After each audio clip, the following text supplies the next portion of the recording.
Bismillahirrahmanirrahim. Assalamualaikum warahmatullahi wabarakatuh. Alhamdulillah wassalatu wassalamu ala Rasulillah wa ba'd. Terima kasih. Sebetulnya tidak ada yang harus ditakutkan. Karena Pak itu NU, saya juga NU. Ya. Dan insya Allah ini ukhuwah. Dan ini kita akan kaji secara ilmiah. Dan saya akan bacakan, ini buku saya miliki ketika saya jadi anggota IPNU dulu, Pak Ustaz. Saya dulu lulusan pondok pesantren yang sering nuntun Gus Dur, ya. Tambak beras. Insya Allah, kiai favorit saya Kiai Najib. Sering pesan kepada saya, ikutilah orang karena dia itu benar. Jangan ngikutin kebenaran karena orang. Kenalilah kebenaran, kamu akan kenal siapa yang benar. Di sini ada prinsip NU yang harus dijaga bersama-sama. Ada 7. NU sebagai perwujudan Tis'un Nahdoh. Apa itu Tis'un Nahdoh? Nahdoh syar'iyah, Nahdoh ilmiyah, Nahdoh tarbawiyah, Nahdoh khuluqiyah, Nahdoh ukhawiyah, dan Nahdoh ta'awuniyah, Nahdoh ijtima'iyah, Nahdoh iktisadiyah, dan ukhrawiyah. Jadi kalau keluar dari ini bukan orang NU, ya, karena ini buku ke-NU-an yang saya dapatkan dan sampai sekarang saya yakini itu merupakan suatu pilar-pilar nilai yang perlu dijaga. Yang menarik, khoslah kedua, NU sebagai pengawal syariat Islam secara murni. Murni berarti di sini bersih dari bid'ah. Makanya di dalam kitab Hizbun Nasornya Kiai Fakih, pernyataan beliau sangat perlu kita acungi jempol.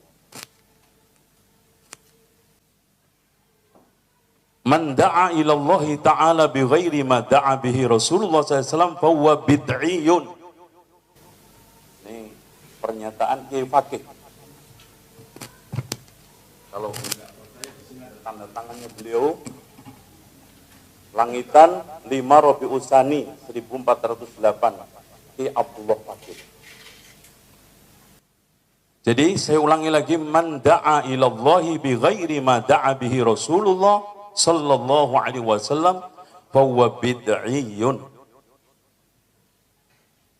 Ini di sini ada bahasa tapi Jawa, nggak tahu di sini ada orang Jawa nggak? Sopo wong kang, yes, daripada nggak ngerti nanti ya nggak dibaca. Sebetulnya soal masalah bid'ah itu bukan pembicaraan apalagi apalagi kelompok yang dikatakan Salafi Wahabi. NU sendiri itu menekankan.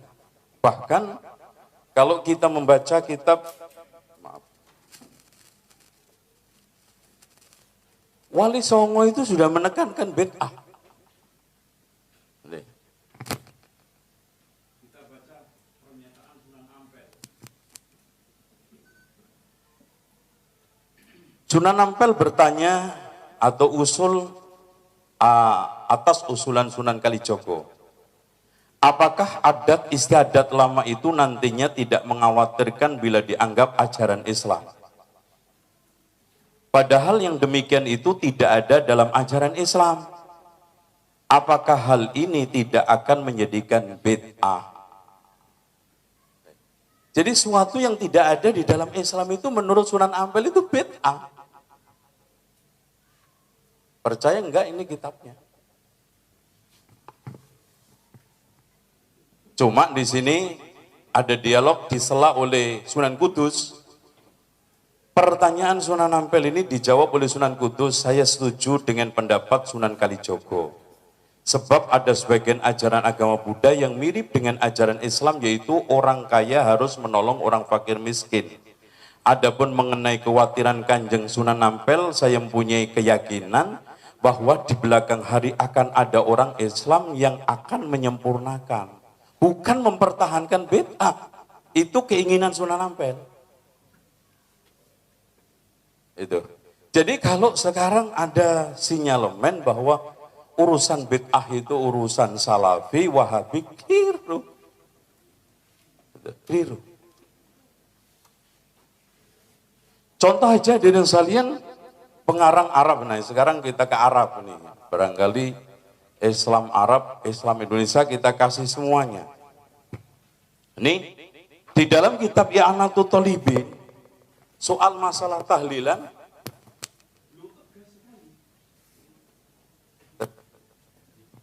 tes. Saya bacakan dikit. Ya. Ma yaf'alun nasu minal istima' indal mayyit wa sun'it ta'am minal bid'il munkarah. Enggak tanggung-tanggung.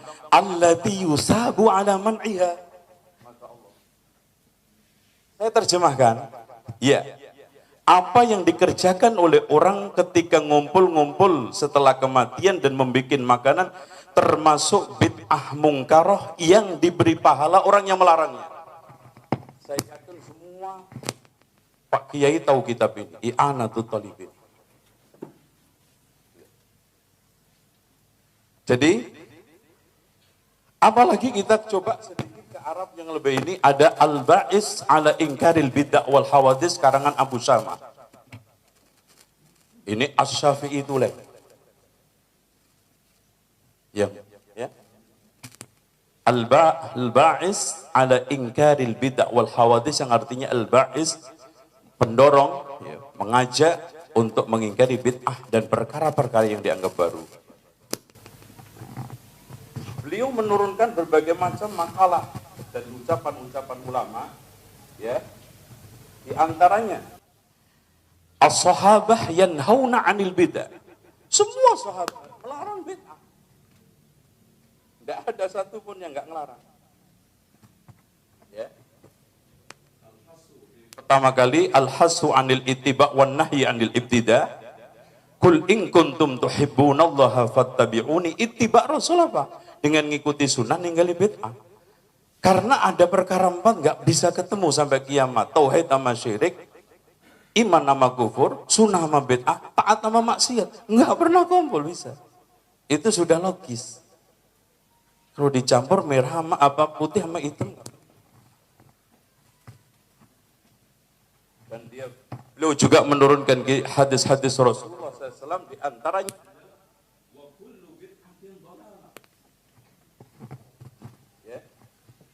dan juga beliau menurunkan ittabi'u wa la tabtadi'u, asal dari Abdullah ibn Mas'ud dengan sanad yang sahih. Ittabi'u, ikutilah, wa la tabtadi'u, jangan membuat bid'ah, qad kufitum, telah dicukupin.